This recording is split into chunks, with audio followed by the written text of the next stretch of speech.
se cumplirá la profecía de Apocalipsis. Apocalipsis capítulo 17. Habla de que hay una religión que es ramera y prostituta. Habla de que hay una religión que ha fornicado con todos los reyes de la tierra. Habla la Escritura de que ya hay una religión, alabado sea el nombre del Señor, que viste de púrpura, que tiene el cáliz, que toma vino en el cáliz de oro. ¿Cuál es esa religión? La católica, la ramera, la prostituta, la pidigüeña, la vendida, la inquisidora.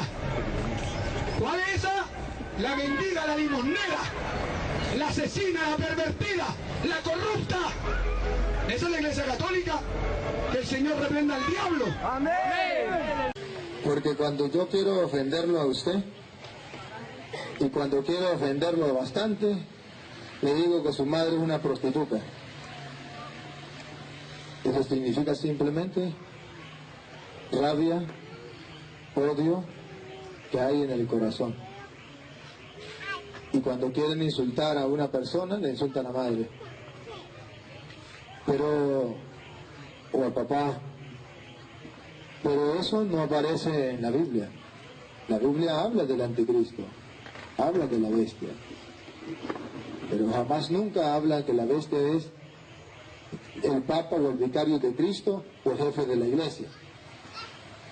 La iglesia habla de la gran prostituta, la Biblia habla de la gran prostituta, de la gran ramera. El Apocalipsis lo dice.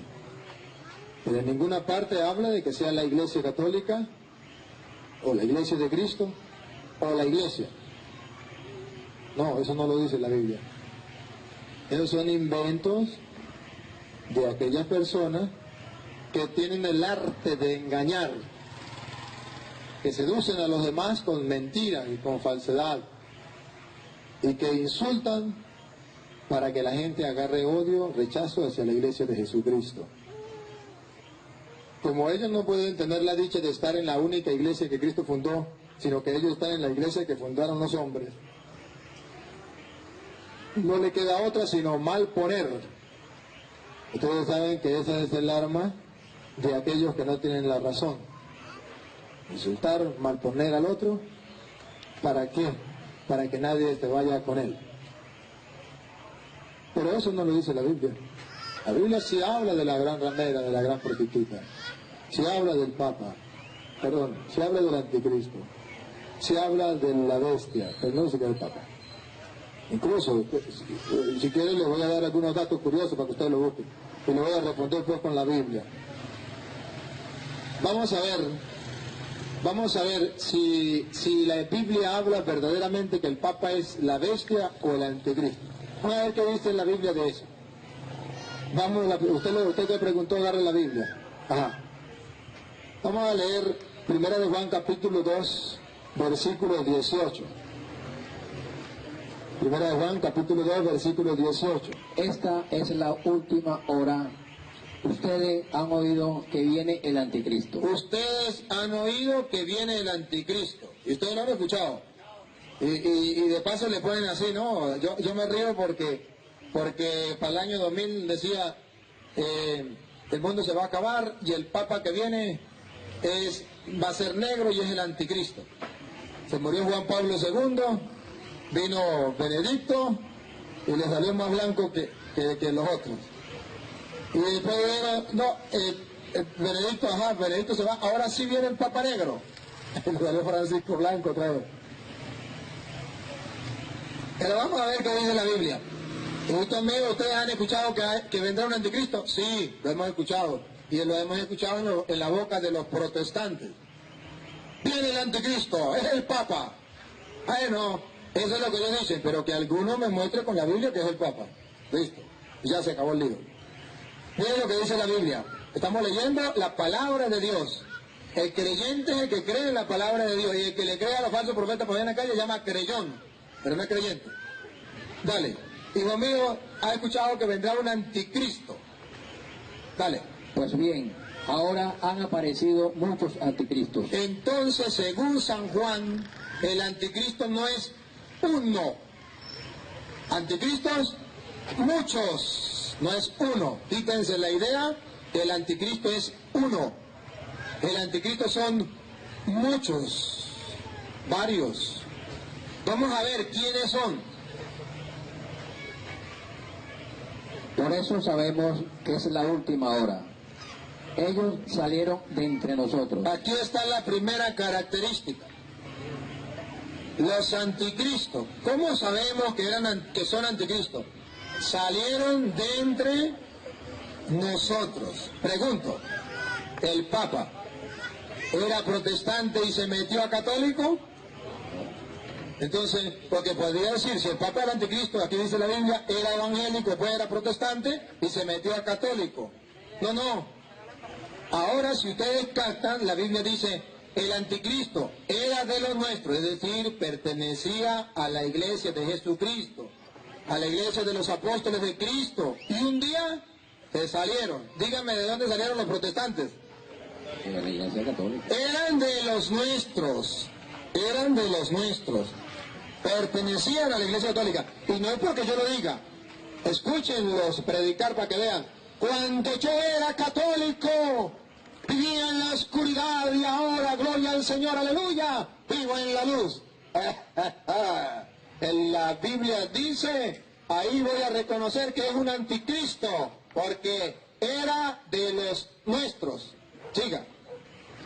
Ellos salieron de entre nosotros, pero en realidad no eran de los nuestros. Estaban en la iglesia católica cuando eran católicos, pero no eran católicos. No conocían la doctrina de la iglesia. No vivían la confesión, la comunión de vez en cuando por ahí, cuando a misa iban cuando había un entierro por ahí, y eso se quedaban en la puerta. Eran católicos de título, un católico de verdad, un católico formado, un católico creyente que conoce su doctrina, la doctrina de la iglesia, jamás se sale. O si hay algún pastor, o si hay algún hermano de cualquier iglesia que me pueda mostrar a mí que la Biblia dice que el anticristo es el Papa, hasta ese día soy cura. Le doy la oportunidad a quien sea. Eso no existe. Se llama calumnia, insulto, falsedad. ¿Acaso no he leído la Biblia, que la Biblia dice que no llamé a nadie para en la tierra? ¿Sabía usted que es un mandamiento de Dios, es una provisión de Dios, llamar padrecito a alguien aquí en la tierra? Se fue el gozo. Hoy vamos a reflexionar un poquito sobre la pregunta ¿por qué los católicos llaman padre al sacerdote? Porque esa pregunta me la han hecho ya varias veces hermanos protestantes, aludiendo al texto de Mateo 23:9, que dice: a nadie en el mundo llamen Padre, porque no tienen sino uno, el Padre Celestial.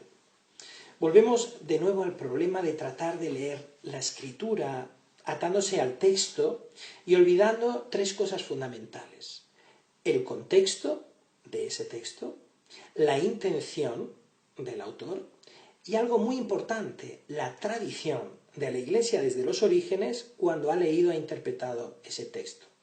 Son fundamentales y sin duda necesarios a la hora de acercarnos a comprender bien la palabra. Si leemos otros textos de la Escritura, observamos que varios autores se refieren a los miembros de sus comunidades como hijos, llamándoles hijos, por lo tanto, asumiendo un rol de padre, una cierta paternidad. Por ejemplo, en Primera de Pedro, capítulo 5, versículo 13, nos dice: os saluda la que está en Babilonia, elegida como vosotros, así como mi hijo Marcos. La que está en Babilonia se refiere a la iglesia, a la comunidad que está en Babilonia. Y mi hijo Marcos, Pedro, llama hijo al evangelista Marcos. ¿Era acaso el evangelista Marcos el hijo biológico de Pedro? Sabemos que no. En 1 Corintios capítulo 4, versículo 15, Pablo escribe: pues aunque hayáis tenido 10.000 pedagogos en Cristo, no habéis tenido muchos padres.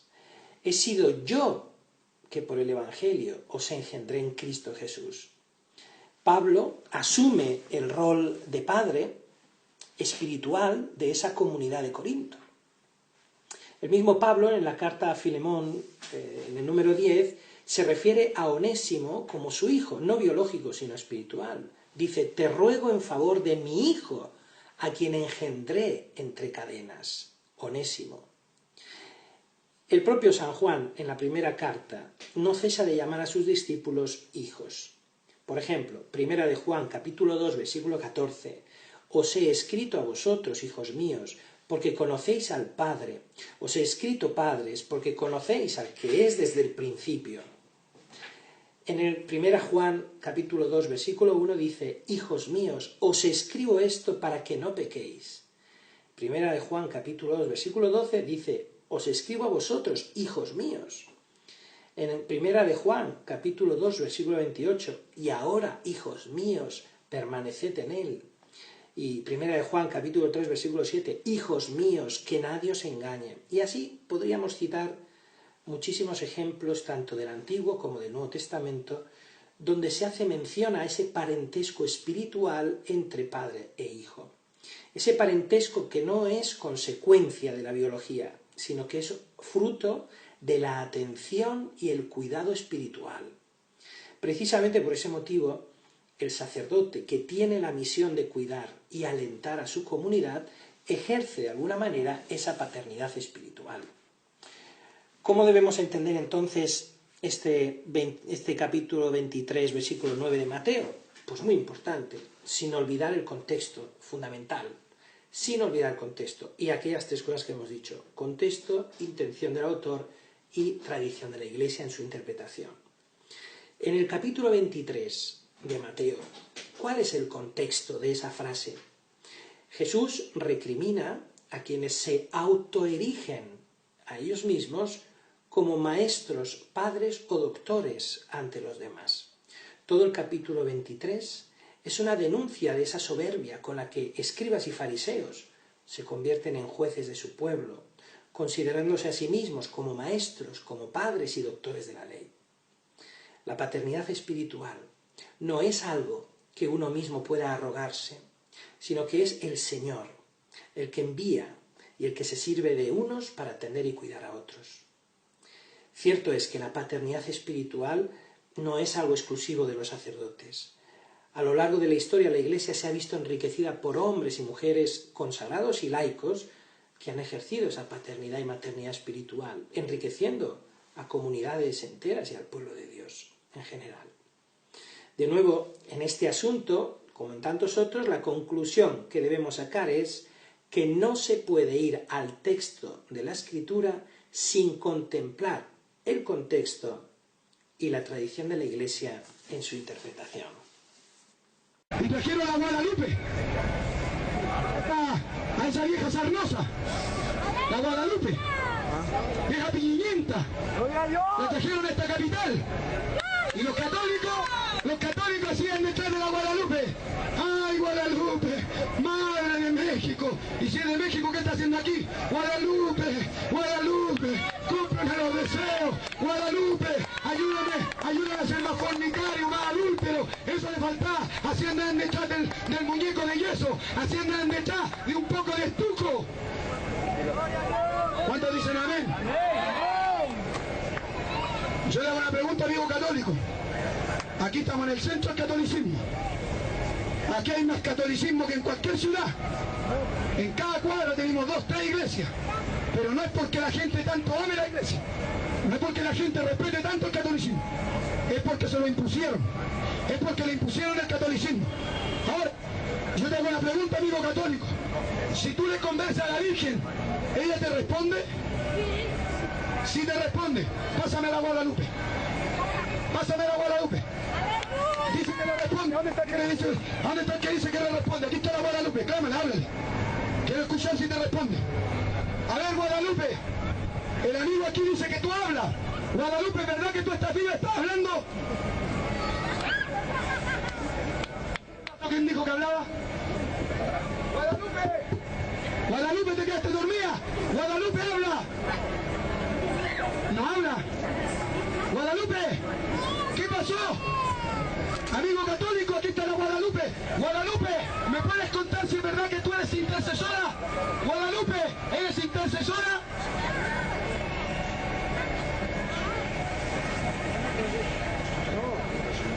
Pero para Guadalupe, mira el niño me dice que era la nociva y dice, Guadalupe, ¿puede responder la petición del pueblo ecuatoriano? Guadalupe, respóndeme si estás viva. Guadalupe, Guadalupe, esta mona mugrosa no sirve para nada, mi amigo católico. ¿Cuántos dicen amén? Esta mona mugrosa no sirve para nada. ¿Cuántos dicen amén? ¿Cuántos dicen amén? ¿Cuántos dicen amén?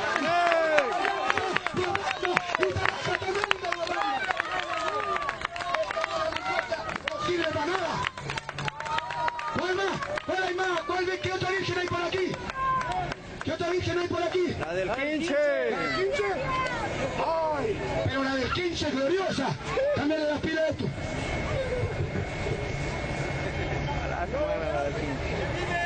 ¡Cristo vive! ¡Gloria! Alabado sea Dios. Dice la del 15, es la virgen más milagrosa de aquí de Quito.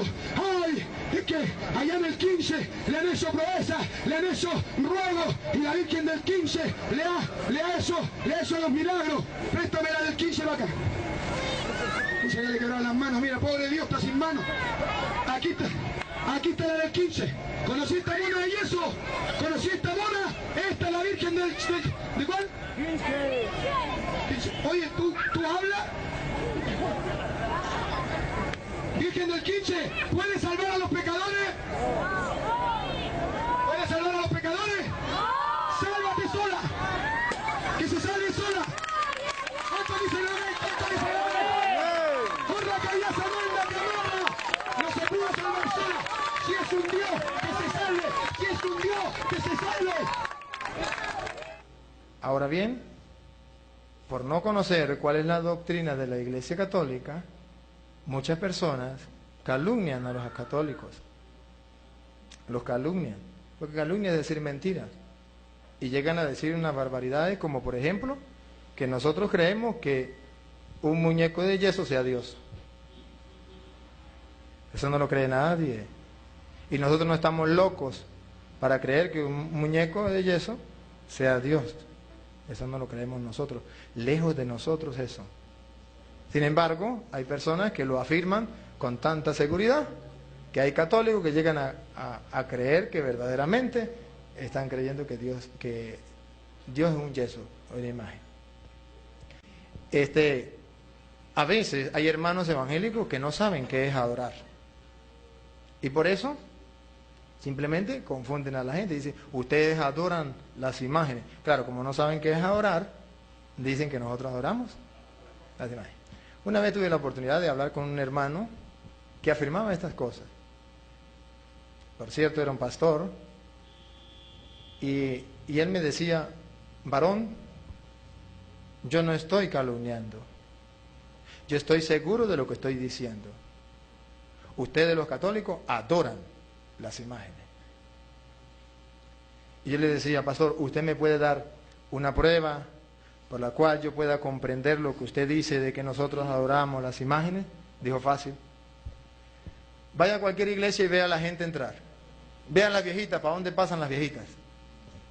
Para las imágenes. ¿Qué hacen? Las tocan, las besan, le prenden vela, se le arrodillan. Eso es adorar. Y le dije, pastor, ¿usted está seguro que eso es adorar? Me dijo, claro que sí. Eso es adorar y eso es lo que ustedes hacen con las imágenes. Y le dije, pues, a mí me da lástima ver que usted no sabe qué es adorar. Me dijo, yo sí sé qué es adorar. Entonces yo le dije, ¿usted adora a Dios? Me dijo, yo adoro únicamente a Dios y no adoro los matachos. No adoro las imágenes. Yo adoro únicamente a Dios, a más nadie. Como habían hermanos evangélicos y como habían hermanos católicos, yo le dije, bueno hermanos, aquí el pastor nos va a decir qué es adorar. Pastor, díganos qué es adorar. Porque la gente no sabe qué es adorar y necesitamos que usted diga qué es adorar. Entonces dijo, pues fácil, adorar es lo que hacen ustedes con las imágenes, que llegan, las tocan, las besan, le prenden velas y le arrodillan. Yo le dije, bueno, aprendieron la lección. Adorar es tocar, besar, prender velas, arrodillarse. Eso es adorar. ¿De acuerdo, pastor? Dijo, sí. Y le dije, bueno, ahora voy a hacer un examen. públicamente a usted y usted me va a responder. ¿Usted adora a Dios? Dijo sí. Bueno, vamos a sacar conclusiones. Él dice que tocar es adorar. ¿Usted ha tocado a Dios? ¿Usted lo ha besado? Si usted no ha tocado a Dios y no lo ha besado, significa que usted no lo ha adorado. Porque los católicos adoran las imágenes porque las tocan y las besan. Usted dice que solamente adora a Dios. ¿Lo ha tocado y lo ha besado? Entonces, me queda a mí una interrogante. O que usted realmente no adora a Dios, o que usted está calumniando a los católicos cuando dice que tocar o besar es adorar. Porque si usted adora a Dios y no lo toca y no lo besa, significa que tocar y besar no es adorar. Porque, pastor, con todo el respeto, ¿usted toca y besa a su esposa? Entonces usted es un idólatra. Porque eso es adorar, según la definición de adorar que usted me ha dado. Y solamente adorarás al Señor, tu Dios. Y usted está adorando a tu esposa, idólatra. Y cuando se va la luz, ¿qué hace usted? Prende una vela. ¿A quién le está prendiendo la vela? ¿A Dios o a las tinieblas? A las tinieblas, idólatra. Está adorando las tinieblas, la oscuridad. Porque a Dios no le prende velas, o sí le prende velas. Esos son los católicos, pero ustedes los evangélicos no. Ajá, y pastor, ¿y si usted cae en silla de rueda? Usted tiene 15 años, cae en silla de rueda y dura 60 años en silla de rueda. Como usted no se puede arrodillar, usted no puede adorar a Dios.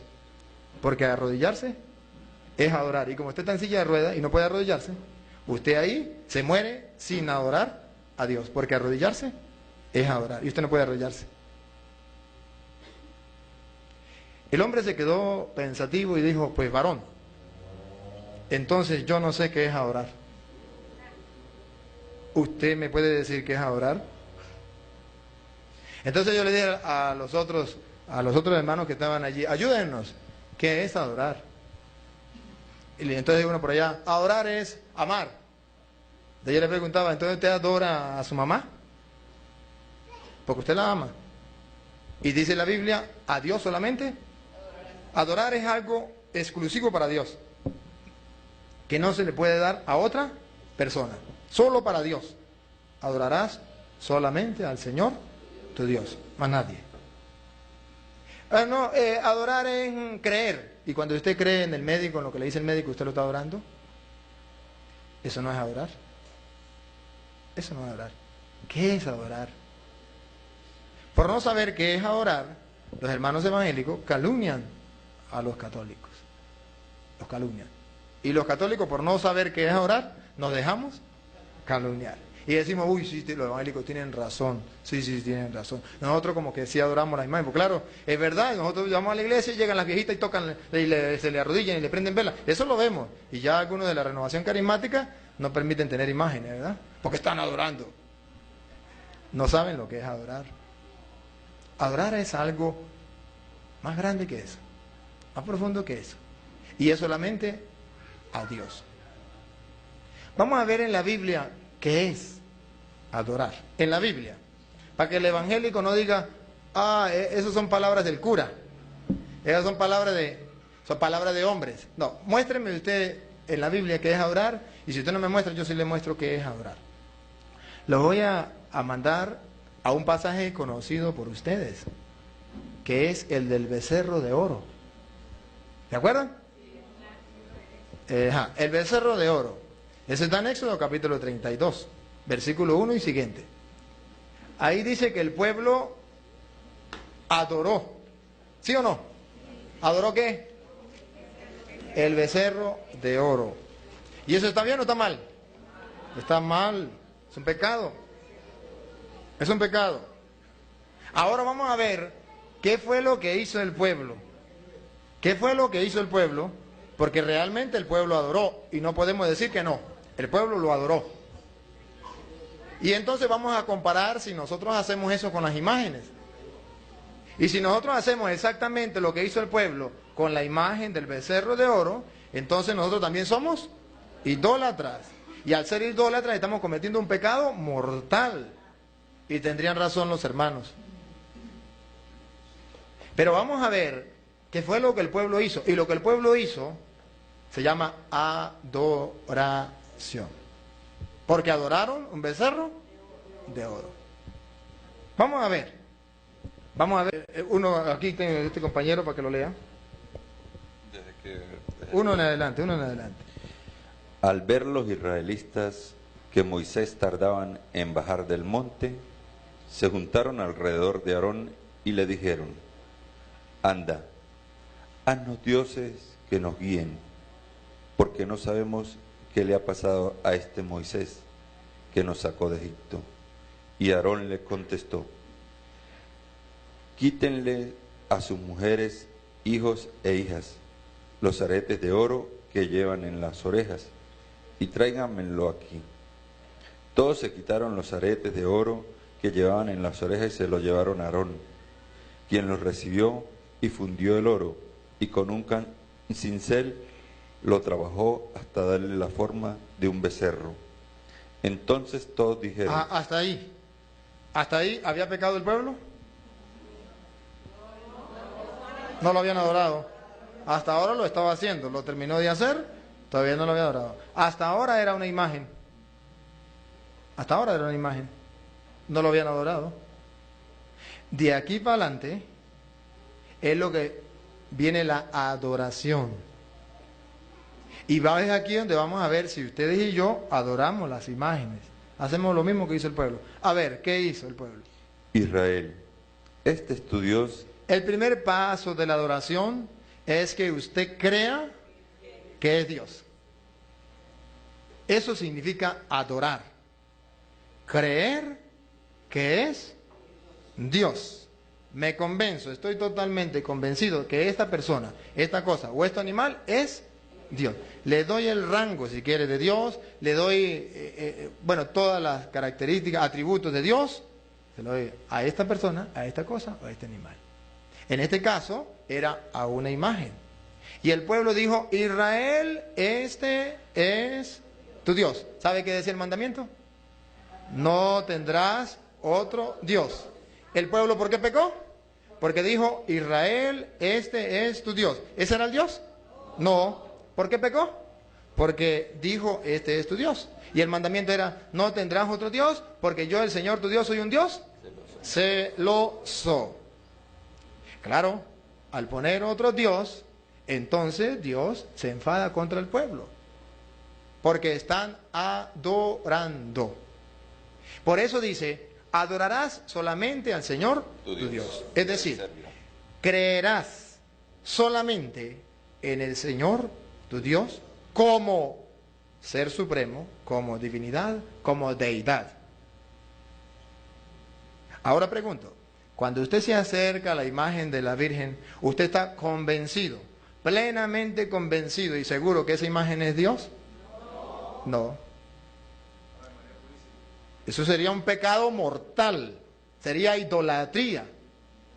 Y si no, estaría usted loco, paperibeca. ¿Cómo va a creer que una imagen de yeso sea Dios? Si tiene boca y no habla, si tiene ojos y no ve, si tiene pie y no camina, tiene mano y no agarra. O sea, ¿cómo explicar que ese es Dios? ¿Qué Dios más pequeño?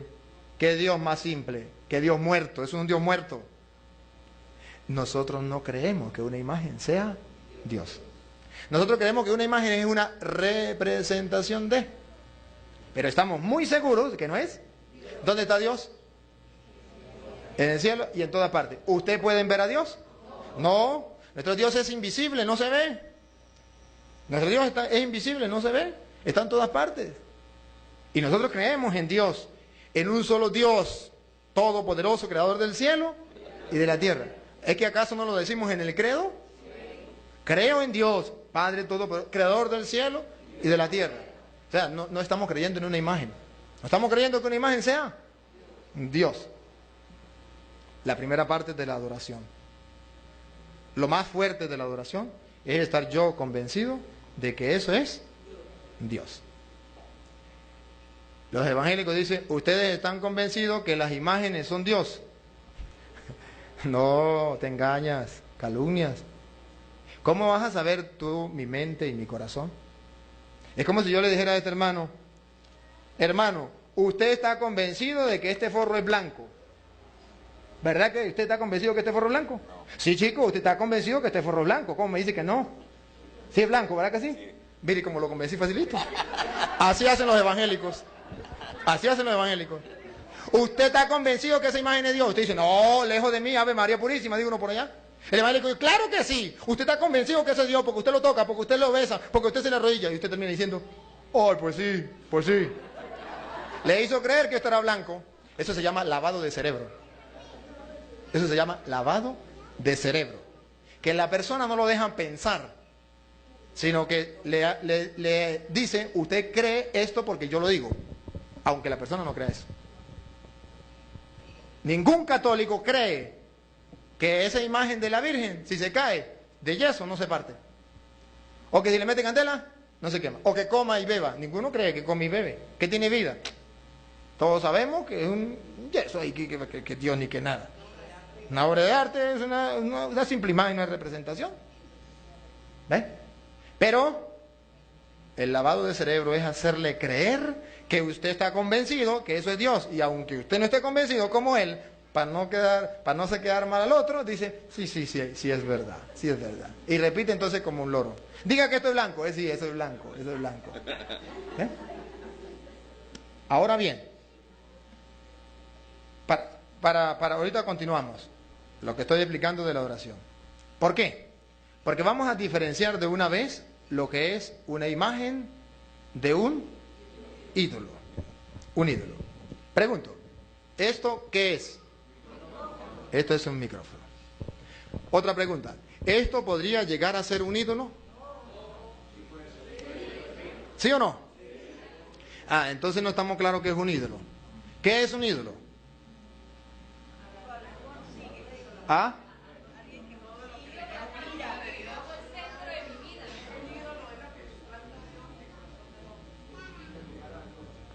En el Nuevo Testamento eso es un ídolo, en el Nuevo Testamento. En el Antiguo Testamento, ¿qué es un ídolo?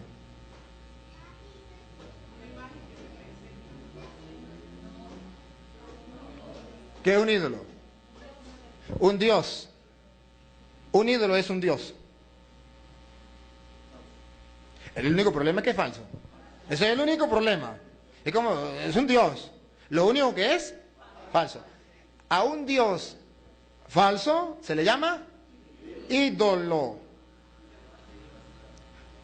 Un dios falso se le llama ídolo. ¿Por qué se le llama ídolo? Porque es un dios de mentira. ¿Ve? Ahora, una imagen, ¿qué es? Una representación de... Una imagen no es un ídolo, un dios falso. No. Una imagen es una representación. Ahora pregunto, ¿este micrófono puede llegar a ser un ídolo?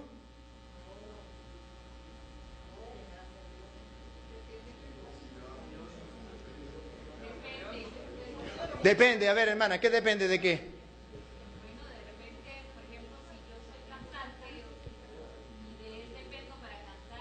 No, pero hablemos según el Antiguo Testamento.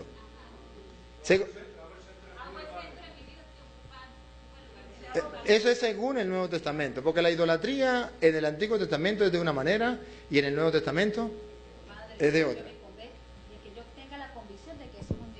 Cuando ella crea que esto es un Dios, esto dejó de ser un simple micrófono y pasó a ser un ídolo.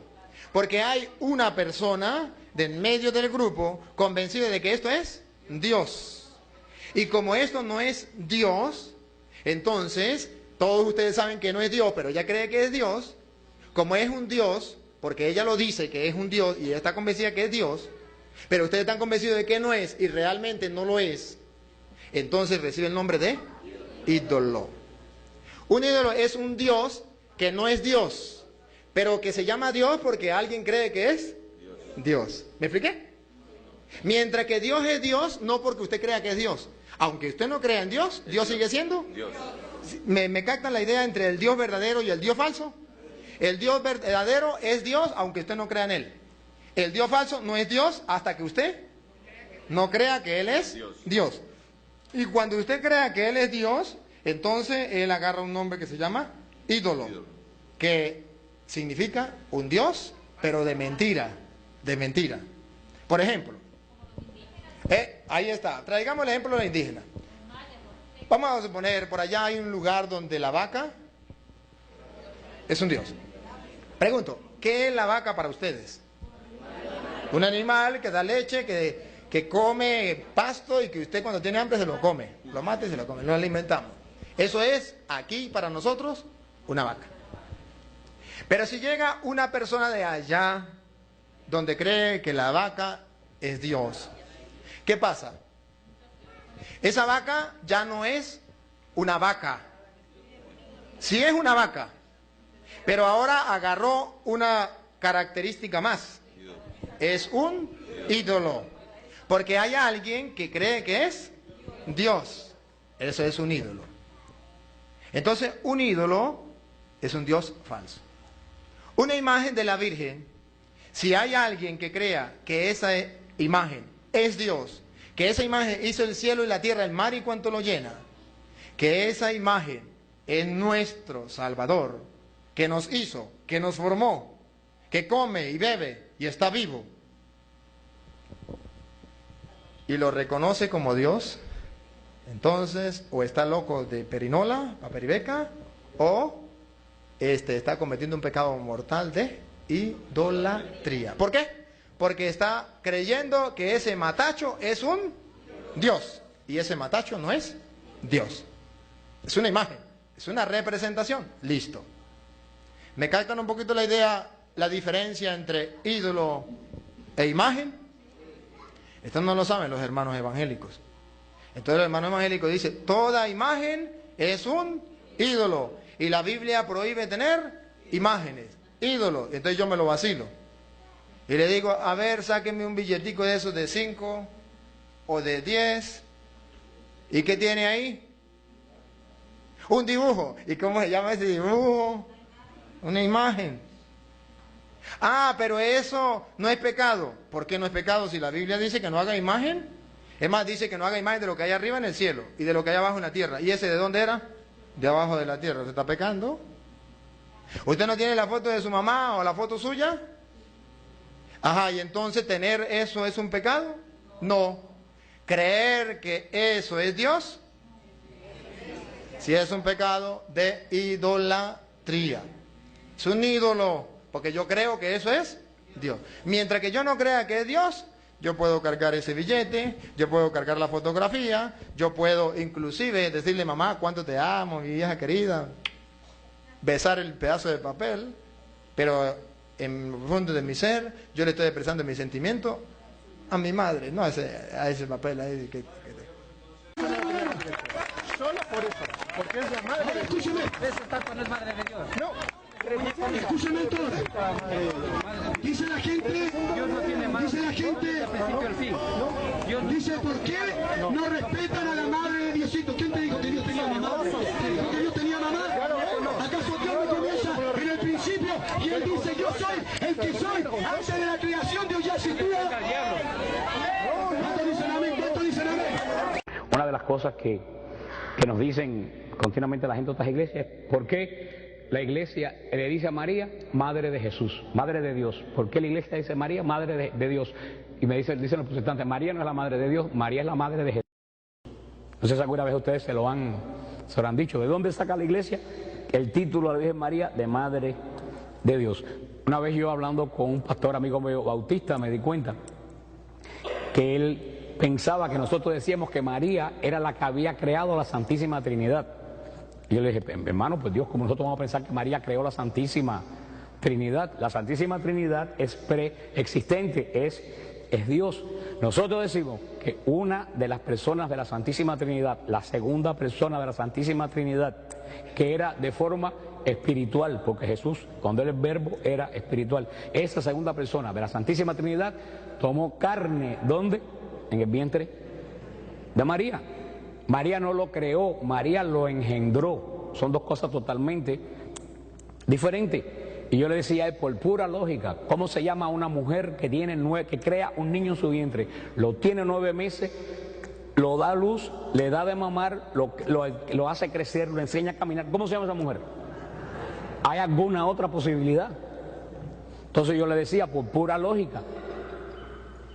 Y yo le ponía en ese momento el presidente y yo le decía, es como si alguien dijera, aquí llegó la madre del presidente Bush. Y alguien dijera, no, ella no es la madre del presidente Bush, ella es la madre de Bush. ¿Qué usted le diría? Está loca, es la madre de Bush, pero ¿qué cosa es Bush? Entonces, madre del presidente. Si María encarnó un niño en su vientre, lo llevó 9 meses y lo dio a luz, es madre de ese niño. Y si ese niño es Dios, de que, vaya, yo no sé por qué ellos son tan ilógicos, es madre ¿de quién? De Dios. Eso es pura lógica, ahí no hay que saber ninguna teología, porque a uno me decía, no, porque ella dio a luz a Jesús y después se volvió Dios. Digo, eso es una herejía. Alguna gente creen que María dio luz a un niño Jesús, que después Dios vino y se metió adentro de él. Eso es una herejía. Nosotros creemos que desde el primer instante de la concepción Jesús es verdadero Dios y verdadero hombre. Cuando Jesús entró en el vientre de María, Jesús era Dios y Jesús no dejó de ser Dios. Jesús no es un niño que Dios se metió adentro. Eso es lo que dice la unión apostática. En Jesús, toda la humanidad de Jesús es divina y toda la divinidad de Jesús es humana. No hay forma de saber dónde empieza una y dónde empieza la otra. Vaya, no es el caso, pero para que ustedes me entiendan, es como si ustedes cogieran sal y azúcar y la juntaran en un pomo y la sacudieran. Ustedes saben cuál es la sal y cuál es el azúcar. No es así, pero para que me entiendan, en Jesús la humanidad y la divinidad no se pueden separar. Es toda, cuando Jesús se encarna como hombre, es verdadero Dios y al mismo tiempo verdadero. Como María encarnó a un verdadero Dios, María dio a luz un verdadero Dios que también es verdadero hombre. Por eso que la iglesia le da el título a María de Madre de Dios. Este título se lo dio en el concilio de Éfeso. ¿Por qué se lo dio en el concilio de Éfeso en el siglo IV? ¿Por qué le dio este título? Porque había una herejía que decía eso, que María dio a luz a un hombre y que en el bautismo Dios vino y se metió adentro de él. Entonces la iglesia dijo, no, desde el primer momento que María concibió a Jesús, ese no era solamente un hombre, era verdadero Dios y verdadero hombre. Entonces la iglesia da el título de Madre de Dios no por ella, sino para defender la naturaleza humana y divina ¿de quién? De Jesús. Porque el ataque no era a ella, el ataque era a Jesús. Jesús no es Dios. Jesús se volvió Dios y la iglesia dijo, no, Jesús desde que María lo concibió es verdadero Dios y verdadero hombre. Y le dio ese título desde el año 300 del concilio de Éfeso. Pero también como todas las cosas de la iglesia, tiene una base bíblica tremenda. En la Biblia hay una cosa que se llama garantía de inerrancia. ¿Qué cosa es garantía de inerrancia? Que lo que está escrito en la Biblia no hay equivocación. Garantía de inerrancia quiere decir que aquí no hay ningún tipo de ¿qué? De equivocación, porque está inspirado por el Espíritu Santo. Cuando el Espíritu Santo habla por boca de una persona, no es la persona quien habla. ¿Quién es el que habla? El Espíritu Santo. Garantía de inerrancia. Y si nosotros vamos al Evangelio de San Lucas, en la visitación, San Lucas 1, dice en el versículo 39, en aquellos días se puso en camino María y se fue con prontitud a la región montañosa, una ciudad de Judá, y entró en casa de Zacarías y saludó a Isabel. En cuanto Isabel oyó el saludo de María, saltó de gozo el niño en su seno. Isabel se quedó llena del Espíritu Santo. Tenemos una cosa bien clara. Aquí lo dice bien clarito la palabra de Dios. Isabel se quedó llena de ¿qué? Llena. ¿Quiere decir llena? Que se llenó de arriba. Lo que entonces, ¿quién va a hablar por boca de Isabel? ¿Quién va a ser?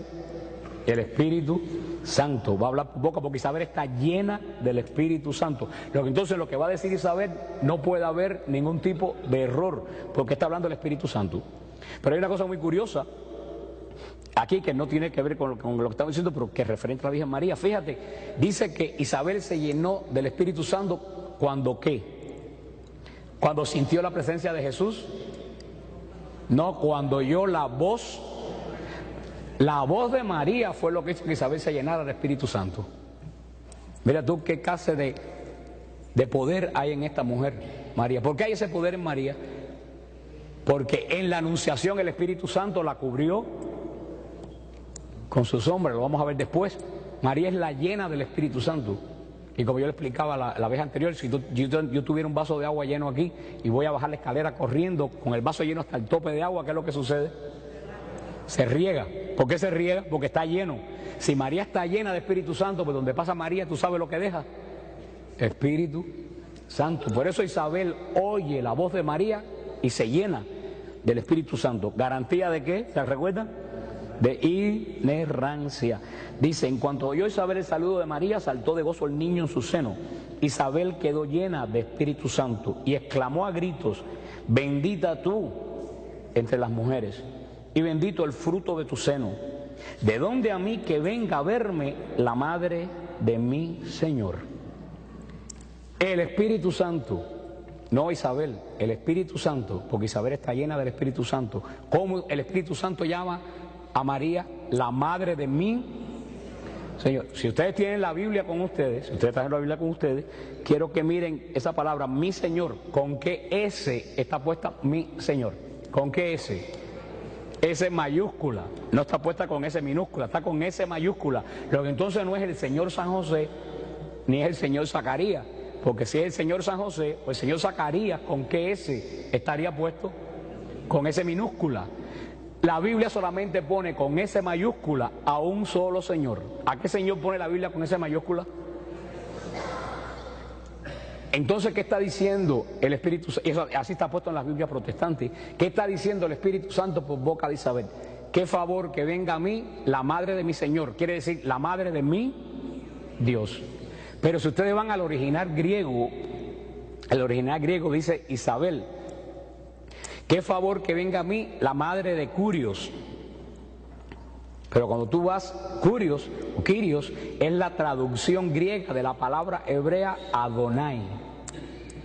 O sea que Isabel no habló en griego, Isabel habló en hebreo. ¿Tú sabes lo que Isabel originalmente le dijo a María? Qué favor que venga a mí la madre de Adonai. Que Adonai se traduce como el Señor. Y Adonai es un título único y propio de ¿quién?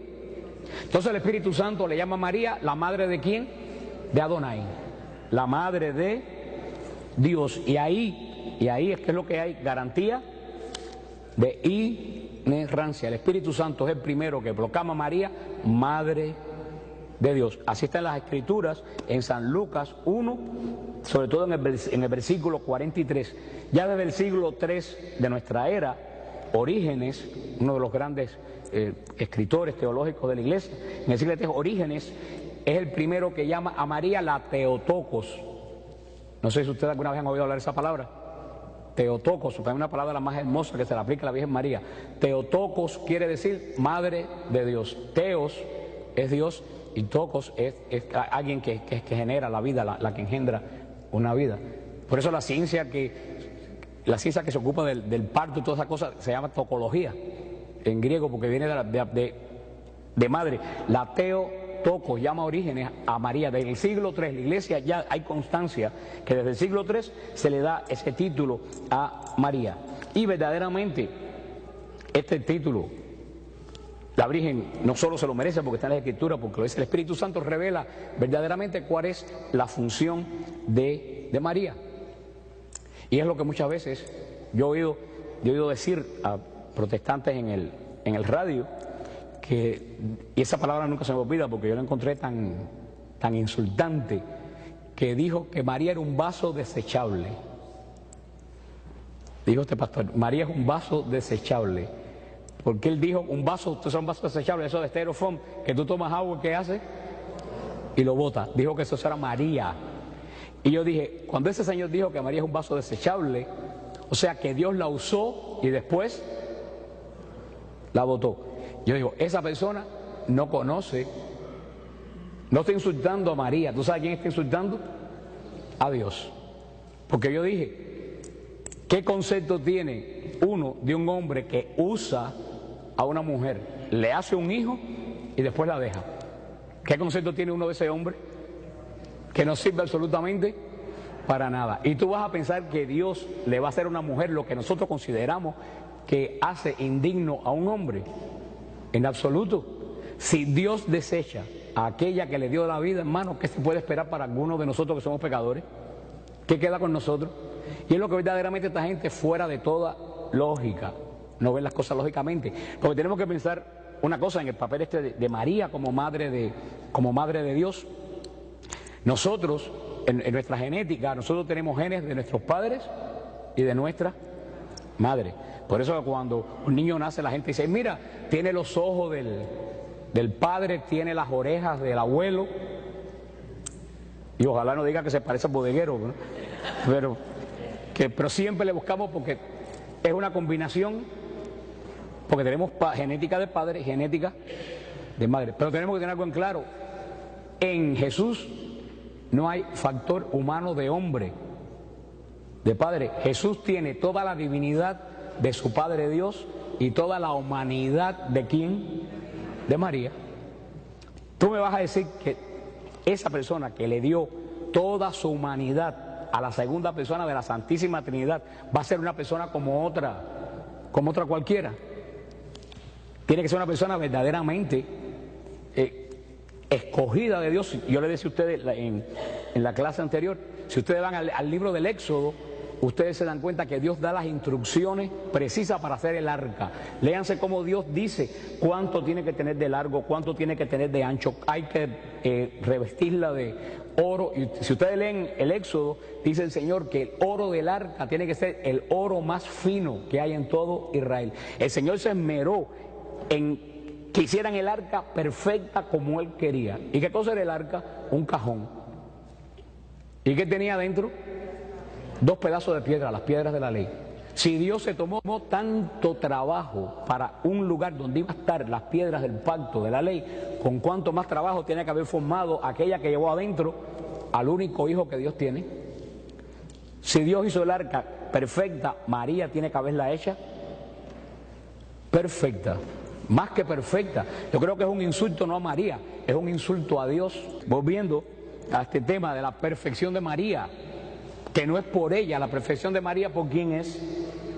Por Dios.